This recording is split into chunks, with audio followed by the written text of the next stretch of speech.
We got some news involving the Chicago Bears. Obviously, this Bears team looking to build off the momentum of their Commanders' victory heading into a big matchup against the Minnesota Vikings. But one of the things, and we talked about it with an earlier story with the Bears, and of course their GM Ryan Poles, is they always seem to be taking the long view approach, and it generally leads to a lot of success in the NFL. And it looks like they may potentially be making more moves along that line. We've got a report, Miles. If you throw it up, I will read from it. As things stand, it sounds like GM Ryan Poles is preparing for any scenario. Courtney Cronin of ESPN appeared on the Chicago Bears podcast to discuss the current situation. When the topic of the trade deadline came up, she dropped an interesting nugget. She has it on good authority that the Bears have engaging interest in the market in veteran defensive backs Jaylon Johnson and Eddie Jackson. This approach shouldn't be a surprise. Johnson will be a free agent in 2024. The Bears likely stand to lose him for nothing if he walks. And the odds of him landing a contract extension with the Bears look dicey. I agree with that sentiment. Trading him to a quarterback needy team makes sense. As for Jackson, he's in his 30s now. His contract is nearing an end. Unloading him now while teams still remember his 4 interceptions last season makes sense. All right, and this is one of the things that smart teams do. This is one of the things the Patriots did during their era when they were winning a lot of football games, winning Super Bowls, is they always moved on players a year early. And even in weird times, they trade players in training camp. They cut players in training camp. They make trades in seasons. They moved off players early. We're seeing the smart teams like the Kansas City Chiefs are doing that as well. We're seeing that with the Philadelphia Eagles as well. They moved off Carson Wentz early before they knew how good Jalen Hurts would be, as an example. This is what smart teams do. And I give a lot of credit for Ryan Poles. It looks like he's preparing to make maybe one, if not two, massive trades to help his team in the long term, because both Johnson and Jackson, well healthy, would benefit the Bears in 2023. But if you focus for the long term, which again is the mindset you have to have, these two moves make sense. I think Poles is in a situation to pull at least one, if not both of them off. I'm curious what your thoughts are, Miles, but I want to ask the Bears fans to answer in the comment section below. What trade, as the trade deadline gets closer and closer, do you want the Bears to make? Do you want them to be aggressive and maybe add another piece? Or do you want them to offload a player? Whatever trade you think the Bears should make this trade deadline season, let us know in the comment section below.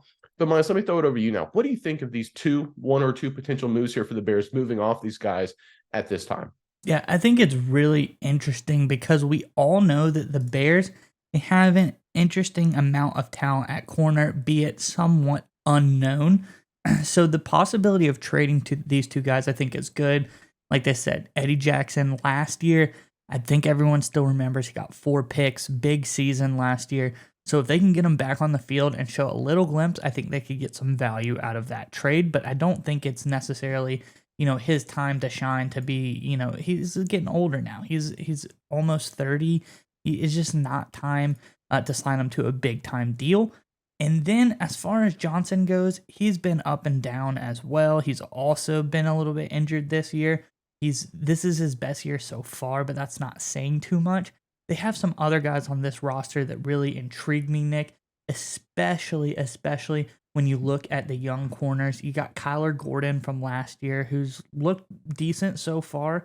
Maybe he's better this year than he was last year out of Washington. So that guy's very interesting. But the one that really interests me the most is Terrell Smith out of Minnesota. I think this could be a guy that could step up. He's had a phenomenal season, especially in run defense, 90.5 PFF grade in run defense this season thus far.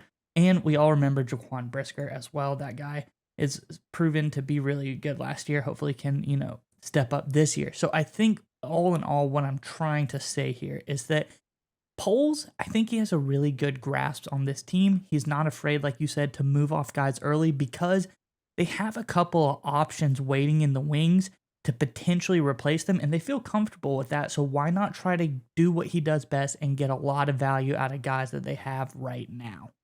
And it's one of those things, I'm sure Bears fans are going to be like, but we've got some injuries in the secondary. And, some of the guys you mentioned are battling through injuries right now. Again, don't focus on the short term, right? What do we see dumb teams do? They freak out in the short term. They make big mistakes, and they don't take advantage of opportunities.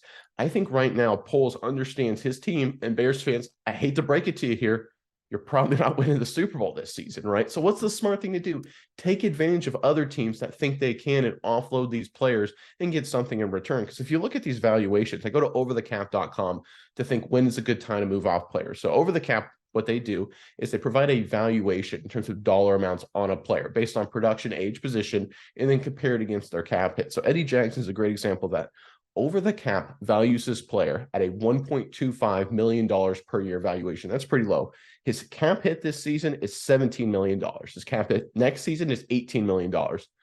That's a big overpay for the Chicago Bears. That means it's a good sign to move off. Like you said, he's again getting around that critical age of 30. How about Jalen Johnson? Again, this season, he's going to be a free agent, right? So this is your last chance to get anything in return. So right now, he's valued at $3.3 million, or his contract cap is 3.3. He's valued at 3.5. So it's a fair value. But going into the free agent market, he would make 2-3 times and per year cap it. The Bears or someone else would have to pay him. Now's the time to get something in return because he's likely going to walk because you're not going to pay him this offseason because, like I agree with you, they've got some young guys and potentially could get some younger guys next season. Take advantage of opportunities. You're going to get cornerback needy teams. The Dallas Cowboys are a great example. They're very beat up. There'll be other teams that will appear down the pipeline as well that are going to try and make potential playoff pushes. The Detroit Lions, your division rival. Look, I know you probably don't want to trade your division rival, but the Lions have some cornerback injuries. They may want some of these guys. This is a time, and potentially safety as well in Eddie Jackson's case. This is the time to take advantage of teams that are willing to overpay for these assets. That's what smart teams do. That's what smart businessmen do. I think Ryan Poles is going to show it here, and I think they make at least one. I think there's a good chance they pull off 2 big trades here and get a lot in return for guys they otherwise wouldn't.